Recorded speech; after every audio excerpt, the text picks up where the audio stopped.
죄에게 종로로 타는 사람의 특징, 스스로 용기를 내어 내가 계속 주인이 되고 하나님이 되려고 하는 사람입니다. 그러나 은혜 아래에 있는 성도는 그거 포기하고 하나님께 순종하는 하나님의 종이 되는 것이죠. 내가 주인이 아니라 하나님의 주인 되심을 인정하고 살아가는 사람. 두 번째, 은혜 아래에 있는 성도는 거룩함에 이르는 열매를 맺는 사람이라고 했습니다. 어떤 열매를 맺고 있는지 우리를 돌아보자 라고 말씀을 드렸습니다. 내가 맺어가는 열매에 믿음의 열매가 있는지, 성령의 열매가 있는지 돌아보자 했습니다. 거룩한 열매를 맺는 사람들은 종의 의식을 갖고 하늘의 소망을 두고 하나님의 거룩하심에 이끌려 살아가는 사람들입니다. 그리고 내 영적 상태에 늘 관심을 갖는 사람이라고 말씀을 드렸습니다. 내가 주인이 아니라 하나님 아래에 있습니다. 우리 은혜 아래에 있는 사람들입니다. 누가 보더라도 우리 거룩한 열매를 맺어가는 자리에 있어야 할 것입니다. 오늘 계속해서 이어지는 말씀입니다. 성도들은 죄와 율법으로부터 자유를 얻게 되었습니다. 그리하여 예수 그리스도의 거룩함과 생명으로 옮긴 사람이 되었습니다. 그 옮긴 사람들의 특징은 하늘의 소망을 두고 이 땅에서 은혜 아래 살아가는 사람들입니다. 하나님의 법을 즐거워하는 성도가 된 것이죠. 그런데 문제는 우리가 하나님의 법을 즐거워하는 성도가 되었다고 하더라도 이 땅에 살아가고 있기 때문에 여전히 이 땅의 문제에 우리가 노출되어 있다는 것입니다. 이 상황에서 율법과 죄는 끊임없이 우리를 괴롭히는 현실적인 존재로 함께합니다. 그렇기 때문에 하나님의 도우심이 필요한 것이고, 이렇게 나와 예배하고 하나님의 은혜를 구해야 하는 것이죠. 우리가 믿음의 길을 걸어가기 위해 성령의 일하심이 우리 안에 있어야 합니다. 그리하여 로마서 8장은 우리에게 성령을 소개합니다. 성령 하나님은 우리가 이 땅에서 살아가는 동안 우리와 함께 하시며 우리를 돕고 우리의 갈 길을 밝히 보여주실 뿐만 아니라 오늘 본문의 말씀처럼 우리를 위해 친히 간구하시는 분이십니다. 예수님 이후의 교회 시대를 성령 시대라고 할 정도입니다. 성령 하나님께서 내 안에 계시다는 것 자체가 기독교의 신비를 나타내는 것입니다. 로마서는 가장 논리적이고 이성적이고 하나님의 구원 역사에 관해서 우리의 이해를 돕기 위해 가장 잘 쓰여져 있는 성경이기도 하지만 그 안에 성령의 신비스러운 사역을 우리에게 잘 전달하고 있기도 합니다. 로마서는 8장까지 성령에 대한 언급을 딱 4번만 하는데 오늘 8장에 들어와서는 19번이나 성령을 언급합니다. 즉 8장의 주제가 성령이란 뜻이죠. 우리 신학교에서 조직신학 과목을 배울 때 성령론이란 과목이 없고 구원론이 있습니다. 구원론이 성령론입니다. 성령론은 구원론이고 구원론은 꼭 성령론입니다. 즉 구원받은 믿음의 사람들에게서 하나님의 영이 하시는 일, 성령의 사역은 구원받은 성도들에게 굉장히 중요합니다. 그래서 바울은 로마에 있는 교회와 성도들을 향해 구원의 은혜와 동시에 성령님께서 하시는 일을 증거하고 있는 것이죠. 저는 오늘 본문의 제목을 성령으로 살아가는 성도라고 정해 보았습니다. 자, 8장에 이르러서 성령께서 하시는 일에 대해 집중적으로 전하고 있는데요. 그러면 성령께서 일을 하심으로 우리가 성도로 이 땅 가운데서 믿음 생활하며 이미 왔지만 아직 완성되지 아니한 하나님의 나라의 백성으로 살아가게 되는데, 그러면 그 중간에 있는 우리들에게, 구원의 여정 가운데 있는 우리들에게 성령께서 하시는 일은 무엇일까? 성령으로 살아가는 성도는 어떤 모습으로 살아갈까? 오늘 성경이 우리에게 전하고 있는 말씀을 들으면서 내가 정말로 성경이 전하고 있는 대로 살아가고 있는지를 돌아보고, 또한 이 말씀을 통해 내 믿음을 다시 한번 세우고 믿음의 결단을 하는 시간으로 만드실 수 있기를 주님의 이름으로 축원합니다. 우리 첫 번째, 성령으로 살아가는 성도는 누구냐? 성령의 다스림을 받는 성도인 줄로 믿습니다. 하나님의 사람은 하나님의 다스림을, 성령으로 인해 구원받은 사람들은 성령의 다스림을. 우리가 죄인 되었을 때는 그 죄인의 특징이 무엇입니까? 죄가 우리를 붙잡고 있습니다. 하나님의 율법이 우리를 붙잡고 있습니다. 죄가 나를 다스립니다. 그러나 성령으로 인하여 새로운 생명, 새 하늘과 새 땅, 새 하늘나라에 들어온 우리들은 성령의 다스림을 받는 사람들이 되었습니다. 즉 성령의 다스림에 따라 살아간다는 것은 내가 이제 죄의 종이 아니라는 선포입니다. 다스림, 주권.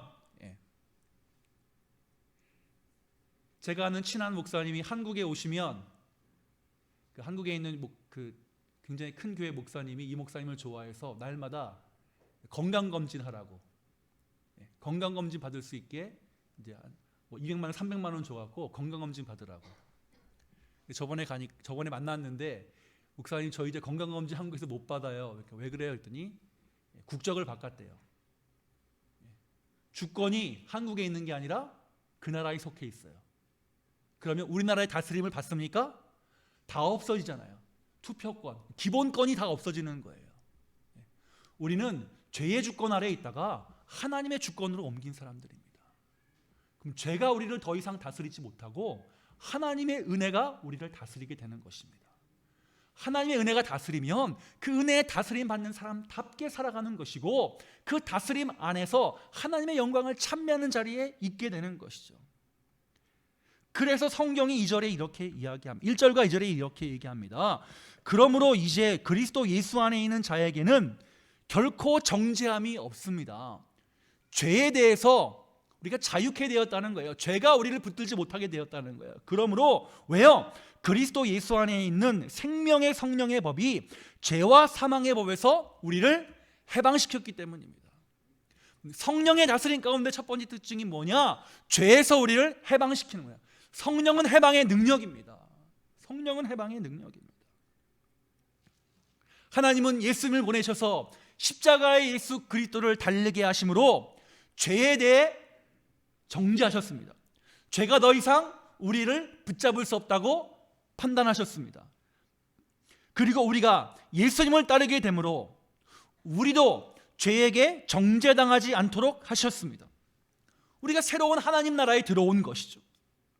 성경은 이렇게 새로운 세계로 들어온 우리들의 모습을 세 가지 방식, 8장에서는 세 가지를 우리에게 알려주고 있습니다. 그것을 대조해서 어떻게 변화되었는지를 설명해 주는 거예요.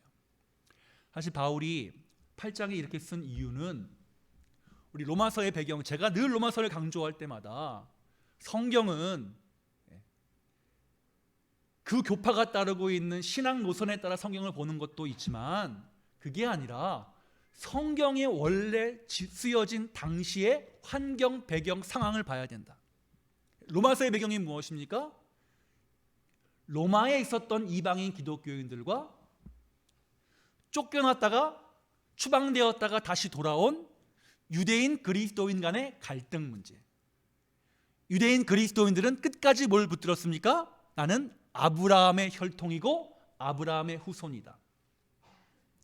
그러므로 아브라함의 후손이 예수 그리스도가 났으니 너희도 우리 말 따라야 된다. 이방인들이 보기에는 그 무슨 말이냐, 그리스도께서 우리를 다 해방시키셨다. 이 갈등이 있었잖아요.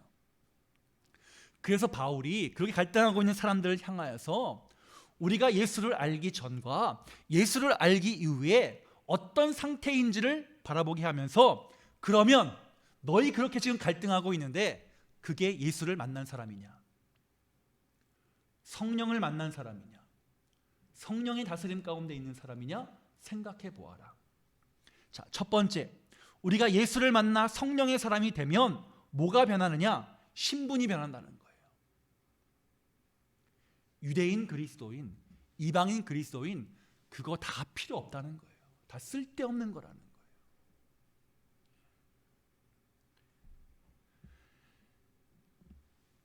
가장 큰 것은 우리는 전에 하나님을 알지 못하여 죄의 종로를 타던 육신의 존재에서 이제는 뭐예요? 성령 안에 있는 사람으로 변하게 되었다는 거예요. 그게 가장 큰 변화라는 거예요. 우리의 신분의 변화. 그것을 대조합니다. 두 번째는 뭘 대조하느냐? 우리의 생각이 변했다. 전에는 내가 유대인이고 이방인이고 예수 믿었고 예수 믿지 않았고 예수 믿기 전에 이렇게 살았고 그런 생각들을 하고 살았는데 이제는 예수를 믿고 난 다음에는 그런 생각 다 필요 없는 것이다. 그거 중요한 것 아니다. 육신의 생각에서 우리는 성령님의 생각으로 바뀌었다.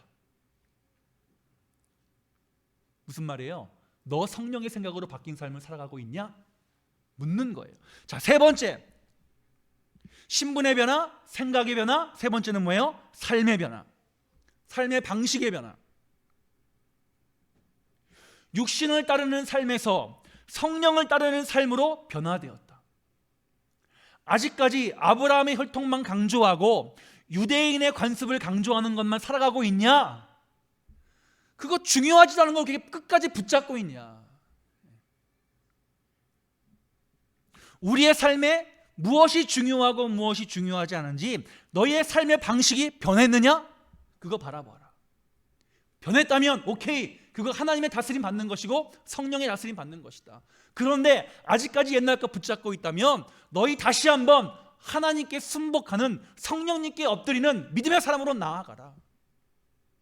죄와 사망의 법이 우리를 정죄할 수 없고 우리를 해방시켰는데 왜 아직까지 그 전의 삶에 매여 있고 붙들려 있느냐? 다시 하나님의 은혜 가운데 우리 있자라고 권면하고 있는 것이 이 8장의 말씀이에요. 자, 그러면 우리 세 가지 맞죠? 그 세 가지를 하나씩 보겠습니다. 첫 번째, 우리 신분의 변화입니다. 우리의 신분이 전에는 육신의 원칙 아래에 있다가 이제 성령님이 다스리는 은혜 가운데 들어왔다라고 설명합니다. 그런데 문제가 여기서 발생하는 게 뭐냐면 우리가 성령의 사람이라는 걸 어떻게 나타냅니까? 우리 이마에 써 있습니까? 명찰 달고 다닙니까? 그거 아니잖아요. 그러면 우리가 예수 믿고 성령의 다스림 가운데 있다는 것을 어떻게 알 수 있느냐? 8절입니다. 육신의 생각은 하나님과 원수가 되나 7절부터 보겠습니다. 육신의 생각은 하나님과 원수가 되나니 이는 하나님의 법에 굴복하지 아니할 뿐 아니라 할 수 없다. 예수님 만나기 전에, 성령 만나기 전에는 하나님께 순복할 수 없다. 그런데 그리고 육신에 있는 자들은 하나님을 기쁘시게 할 수 없다. 반대로 성령을 만난 하나님의 사람은 하나님을 기쁘시게 할 수 있다. 평강이 있느냐, 분열이 있느냐, 불평이 있느냐, 기쁨이 있느냐에 따라서 육신의 사람이냐 성령의 사람이냐를 우리가 구별지을 수 있을 것 같다. 자, 들리는 소리에 의하면 로마 교회가 불평이 많다고 한다, 분란이 있다고 한다, 서로에 대해서 지적한다고 한다, 정죄한다고 한다. 정말 너희가 예수 믿고 성령 만난 사람이냐? 묻는 거예요. 이 물음은 누구에게? 오늘 이 자리에 있는 나에게 하시는 말씀이죠. 나에게 하시는 말씀이죠. 정말 신분이 변했느냐? 그럼 하나님의 기쁨이 되고 있느냐? 죄는 분열, 불평, 싸움, 사단의 뜻이 무엇입니까? 분열케 하는 자잖아요. 반대로 성령의 다스림은 기쁨을 만들어내는 하나님의 능력입니다. 그의 자녀가 되었기에 자녀다운 모습으로 하나님을 기쁘시게 하는 자리로 나아가는 것입니다. 하나님을 기쁘시게 하면 하나님께서 우리들에게도 기쁨을 주신다는 것이 믿음인 줄로 믿습니다. 하나님을 기쁘시게 하면 성도의 가정에, 성도가 속한 교회에도 기쁨 주실 것입니다.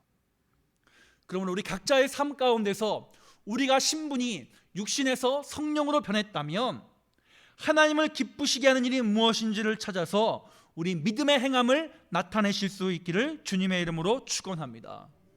내가 하나님의 기쁨이 되는 자리에 있고 하나님의 기쁨이 되는 말을 하고 하나님의 기쁨이 되는 사역의 현장에 있고 하나님의 기쁨이 되는 복음 증거의 현장에 있고 하나님의 기쁨이 되는 예배의 자리에 있고 하나님의 기쁨이 되는 기도의 자리에 있어야 하는 것이죠. 그리고 그것을 통해서 하나님이 기뻐하시면 하나님이 나에게 기쁨도 주고 나에게 기쁨을 주면 내 주위에도 그것이 전달되지 않겠냐는 거예요. 우리의 신분의 변화가 이렇게 큰 변화를 나타내는 것입니다. 나는 누구다? 성령의 다스림을 받는 사람이다.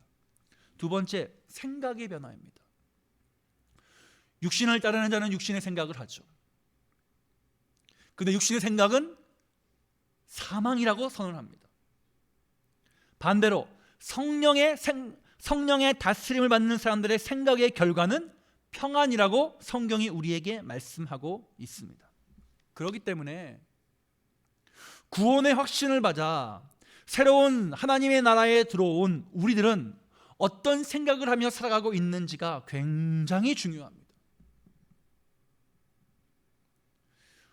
7절에서 나온 것처럼 육신의 생각을 하면 하나님과 원수가 되고 하나님을 기쁘시게 할 수가 없다.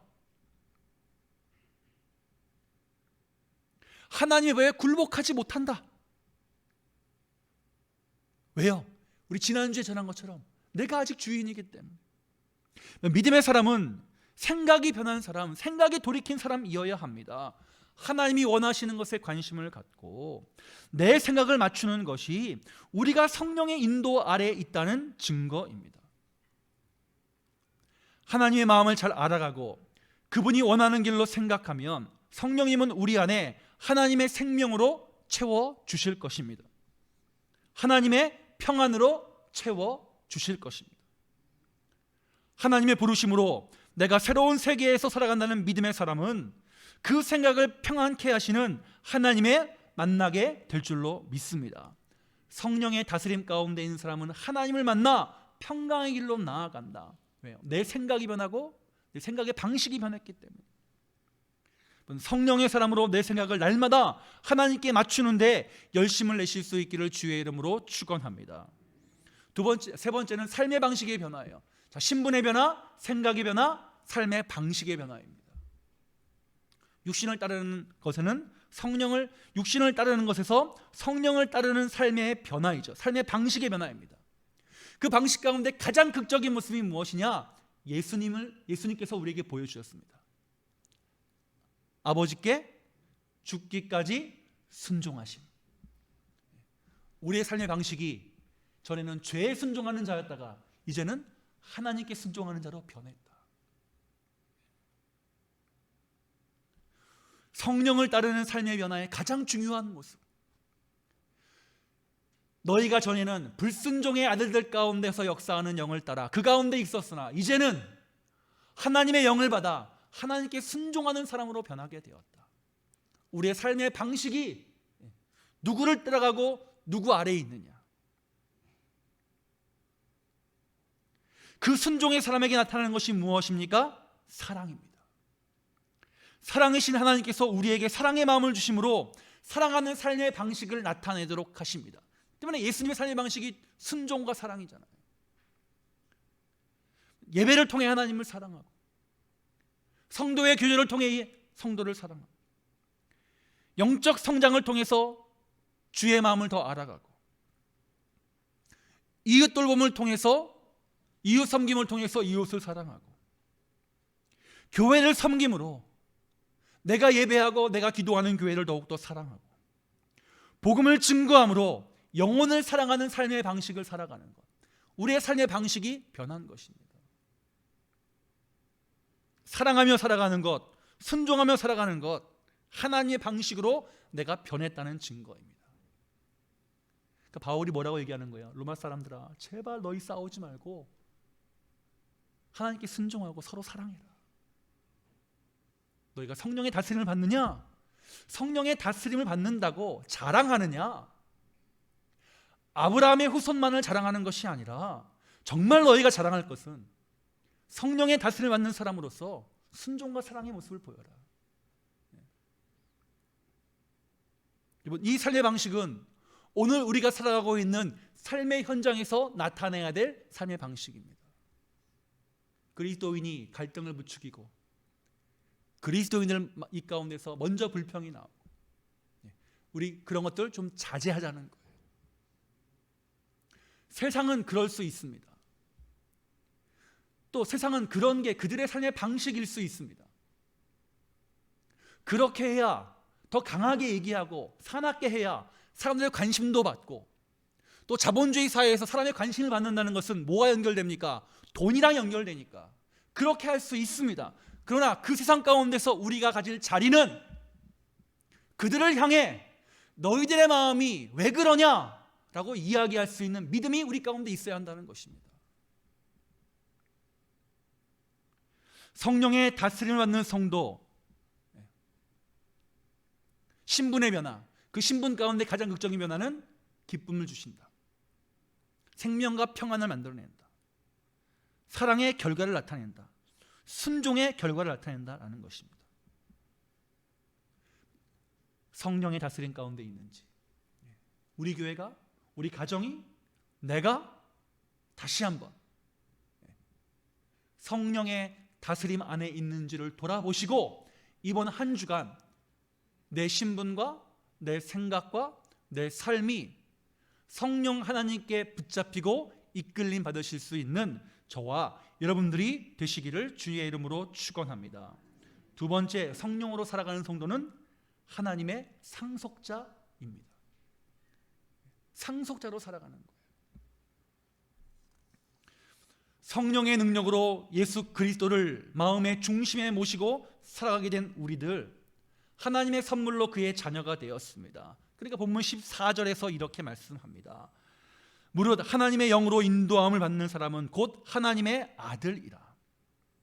성령의 사람은 곧 하나님의 자녀입니다. 15절에 그래서 우리는 양자의 영을 받았다라고 말씀하고 있습니다. 너희는 다시 무서워하는 종의 영을 받지 아니하고 양자의 영을 받았으므로 우리가 하나님을 아바, 아버지라 부른다. 예수님이 하나님을 아버지라고 부르는 것과 같이 우리도 하나님을 아버지라 부르게 되었습니다. 얼마나 큰 축복입니까? 믿음은 내가 이렇게 큰 축복을 받았다는 생각의 변화에서부터 시작되는 것입니다. 그리고 내가 하나님의 자녀, 하나님의 양자로 입영이 되면 하나님 아버지의 것을 누리게 되는, 받게 되는 권리가 주어집니다. 하나님의 상속자가 되면 모든 것이 달라지는 것입니다.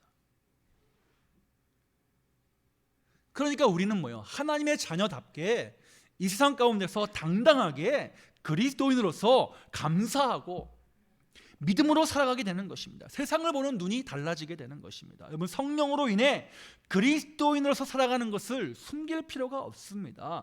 성령은 항상 우리와 우리 주변에게 우리가 하나님의 자녀인 것을 증언하십니다. 내가 숨겨도 나타나게 되어 있습니다. 믿음의 사람이라면 나타나게 되어 있습니다. 성령으로 살아가는 성도는 성령께서 항상 우리에게 내가 누구이며 어떤 존재가 되었는지를 잘 알도록 알려주십니다. 우리가 하나님의 양자이며 하나님의 자녀이며 하나님의 상속자임을 계속해서 드러내시는 거죠. 우리가 어디 갈 데가 없습니다. 그러면 우리 상속자답게 살아야 합니다. 믿음의 사람답게 살자는 것이죠. 우리가 믿음 안에서 하나님의 자녀답게 살려고 하면 하나님의 영인 성령은 반드시 우리를 도우실 줄로 믿습니다. 자, 하나님의 상속자는 하나님이 준비해 놓으신 모든 영광을 누리고 받고 함께하는 사람들입니다. 성령의 사람은 그가 동행하는 성령의 은혜만큼 복을 받는 사람들입니다. 그 성령의 은혜를 알며 살아가니 감사가 나올 수밖에 없고, 그러니까 하나님의 자녀, 하나님의 상속자의 특징은 감사입니다.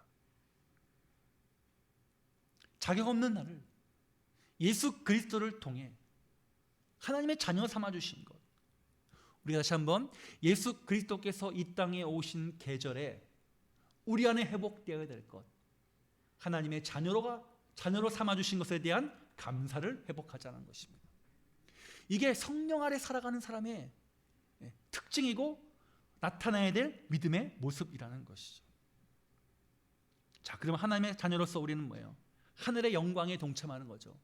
하나님의 길에, 하나님의 진리의 길에 함께 동참하는 것입니다.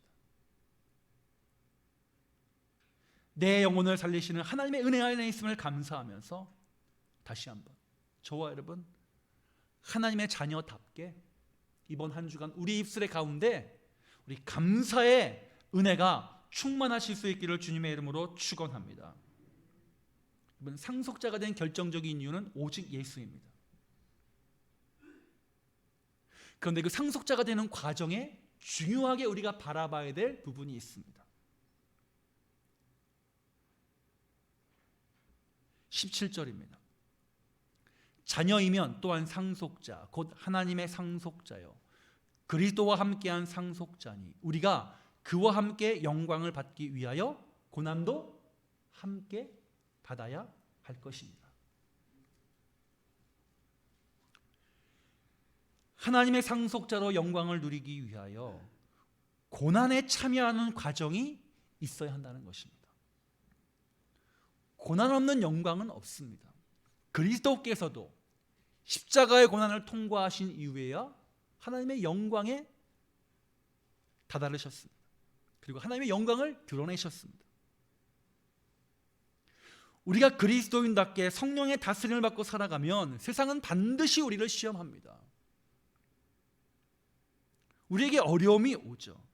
그리스도인으로서 살아가다 보면 힘든 일 많이 생기고 어려운 일 만나고 예상하지 못한 일들이 생깁니다. 여러분, 그렇다고 우리가 뒤로 물러날 수 없는 것입니다.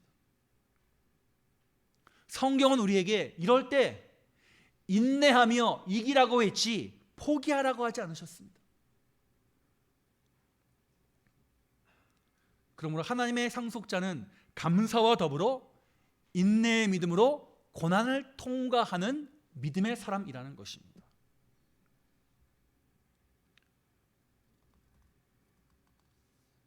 성령의 인도로 살아가는 성도, 하나님의 상속자입니다. 그리고 그 어려움을 같이 이겨내는 모습, 하나님이 원하시는 모습입니다.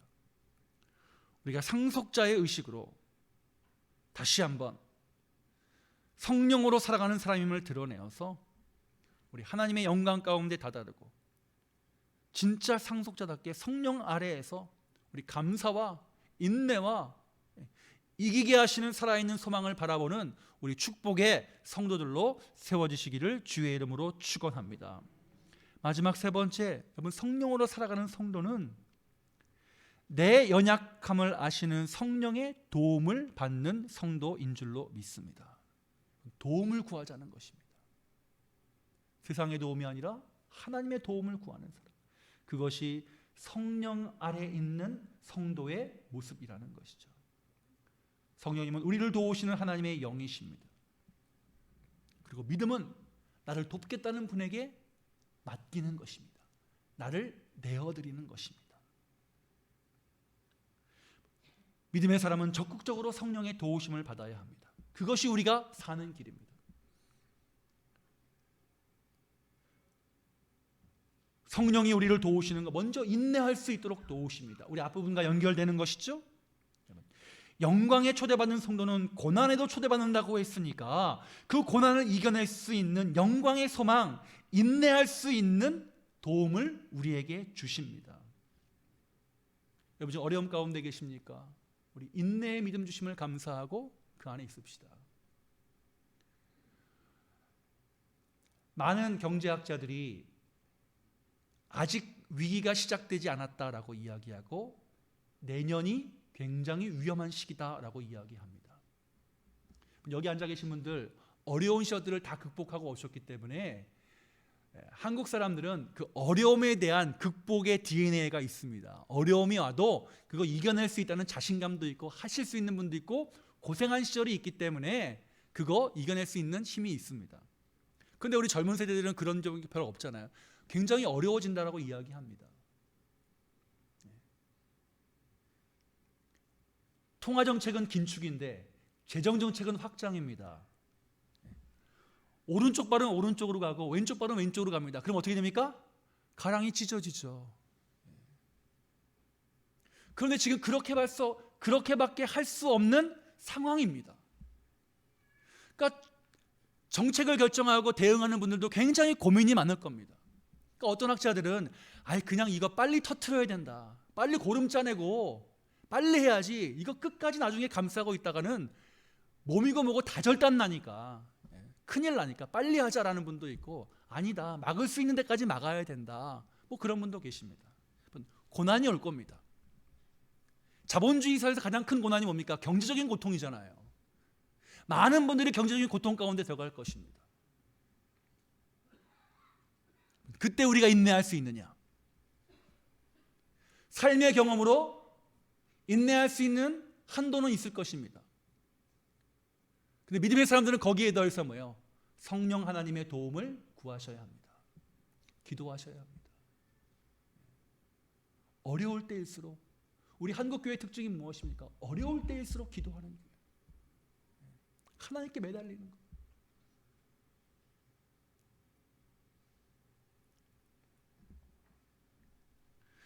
우리 편에서 적극적으로 주의 도우심을 요청하고 구하는 자리에 있는 모습, 그 모습이 하나님이 원하시는 모습입니다. 성령 하나님을 향한 믿음이 살아 있어야 합니다. 또 여러분, 우리가 구해야 될 것, 도움을 구할 것 무엇입니까? 외적인 것도 있지만 내 내면의 연약한 부분들을 위해서도 함께 하나님께 간구해야 합니다. 변하지 않는 모습이 우리 안에 있습니다.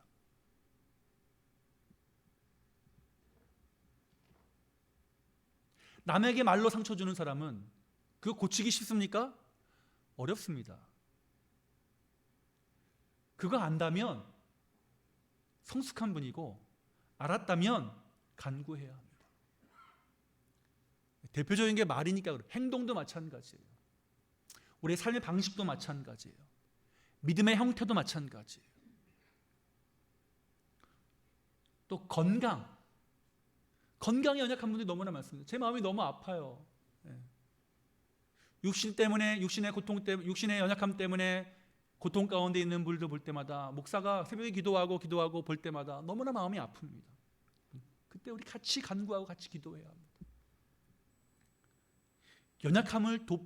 연약함을 도와달라고 내가 기도의 자리에 있는가, 성령의 사람인가 아닌가를 볼 수 있는 하나의 표지라는 것이죠. 우리가 연약하다고 하나님께 내어놓으면 하나님, 너 왜 그래? 너 왜 그 모양이야? 그렇게 말씀하지 않으십니다. 우리의 연약함을 혼내지 아니하시고 오히려 연약함을 드러내어 하나님 앞에 왔다는 것을 귀하게 바라보시며 우리를 붙잡으시고 새로운 자리로 인도하시고 회복시켜 주실 분이 하나님이십니다. 우리 그 하나님을 믿는 사람들입니다. 그렇기 때문에 여러분, 우리의 연약한 부분을 놓고 함께 기도해야 합니다. 외적인 고난이 올 때 기도해야 되고, 우리 내면으로부터 연약한 부분이 있다면 같이 기도하자는 것입니다. 왜요? 오늘 본문에 유명한 말씀 있잖아요. 말할 수 없는 탄식으로 우리를 위하여 간구하시는 분이 성령님이시기 때문에 우리가 그분에게 나아가 함께 그분의 마음과 합하여 기도하는 것, 하나님의 마음과 합하려고 노력하는 그것이 성령의 은혜 가운데서, 성령의 은혜 안에서 하나님께 연약함을 도와달라고 간구하는 모습, 그 모습 하나님이 원하시는 모습이에요. 그 모습대로 한다면 하나님 그 기도의 제목 가운데 함께 하실 것이고 우리를 안아주시고 채워주실 줄로 믿습니다. 그럴 때 다시 한번 우리를 위해 간구하시는 가장 든든한 성령님의 도움을 받는 우리 축복을 누리시는 사랑하는 상록의 권속들이 되시기를 주의 이름으로 축원합니다. 말씀을 마무리합니다. 성령의 은혜 안에 살아가는 사람, 나는 성령의 다스림을 받고 있는 것, 성령의 다스림을 받고 있는 것. 또 성령의 은혜 가운데 살아가는 사람, 하나님의 상속자로서 당당한 믿음의 삶을 살아가고 있는가? 그리고 나는 간구의 사람인가? 오늘 본문의 말씀처럼 다시 한번 하나님의 은혜 가운데 세워지는, 성령의 은혜 가운데 세워지는 우리 사랑하는 상록의 권속들이 되실 수 있기를 주의 이름으로 축원합니다. 기도하겠습니다. 은혜와 사랑의 주님 감사합니다. 우리를 예수 그리스도의 보배로운 피로 구원하시고 십자가의 은혜를 통과하게 하신 이후에 우리 안에 내주하시는 성령님, 그 성령님과 함께 살아가게 하심을 감사합니다. 오늘 본문의 말씀을 통하여서 성령으로 살아가는 사람은 성령의 다스림 안에 있으며 하나님의 상속자이며 연약함을 내어놓고 간구하는 사람이라는 말씀을 보았습니다. 이번 한 주 다시 한번 우리의 있는 삶의 자리에서 이 믿음으로 성령님의 은혜 아래서 오직 은혜를 바라보며 오직 도우심을 바라보며 살아가는 자리에 있게 하여 주옵소서. 감사드리며 우리 구주 예수 그리스도의 이름으로 기도합니다. 아멘.